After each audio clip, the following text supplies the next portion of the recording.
everyone, I know it's been a while since I've done a video, and mostly because I've been traveling throughout Africa. I've got to meet amazing people and be introduced to some amazing products that have great stories behind them. I'm currently back in Minneapolis and we're at Studio AZ, and Lionel, the owner, has generously allowed me to film here. And we even got to sit down and have a casual conversation about the industry and what it takes to be an owner. I'm gonna do a haircut on film today with my model Blake. I also want to introduce you to a few products that I've got to see throughout Africa. And of course, all the products that I'm using are linked below, so you can check them out there. I also have a shop, alanray.com.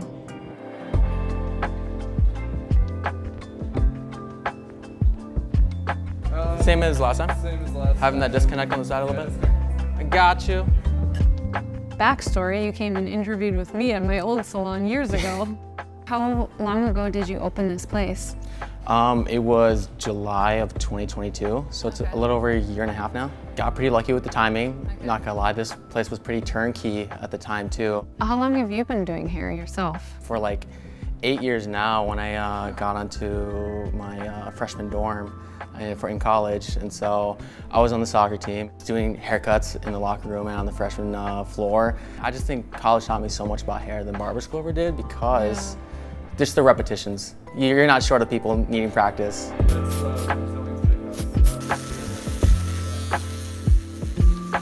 As you know, I've kind of been traveling around and just seeing all of the different small shops and opportunities that people can have and open up their own place without having a college degree. When I first entered, you think it's behind the chair and that's the career, but there's so many different avenues that you can take. And for you, now you're an owner, how's that going for you?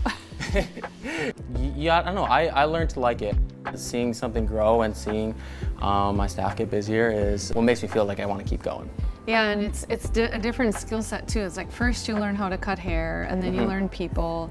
And then once you get busy, now you have to get other people busy. It's a whole different skill set, isn't it?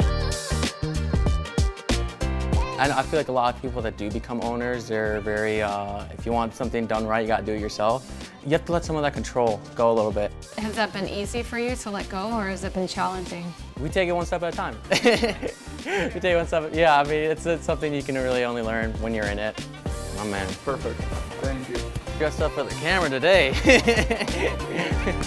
I know a lot of people say it's about a good haircut, but at the end of the day, that's kind of expected, right? Like a good haircut's just expected when you walk in.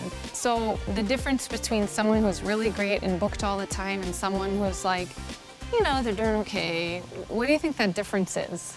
The difference is the amount of goodwill that you build.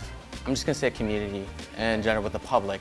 Are you available for them? If they need to reschedule, if they're coming in late, if they had an interview, you got them in. They had a wedding, you got them in. Building up that goodwill as a barber and a stylist is what really creates like a loyal clientele. I think for me, when I've watched people grow over the years, it's really about emotional intelligence too. They're able to understand the nuance of how people are feeling. No, I think that X factor is just over-delivering on value. Price is what you pay, value is what you get. Any business or service that gives you more value for what you paid for, that's gonna spread like wildfire. Yeah. So this is my model Blake, and he's very concerned about not losing too much hair. He kind of goes back and forth between short and long, but we're gonna leave the top a lot longer. So the only way to make this top look longer is actually by reducing the weight in the sides in through the sides and the back. Now the back, you can see the weight is all sitting right here. And so most men want this area in the head to look thicker. And so again, this length and this length are the same length. So if you want this to look longer, you reduce this weight to look shorter so this looks fuller. So I'm not gonna take off so much length, but I'm gonna work on the shape of the hair, which is really important in men's haircutting.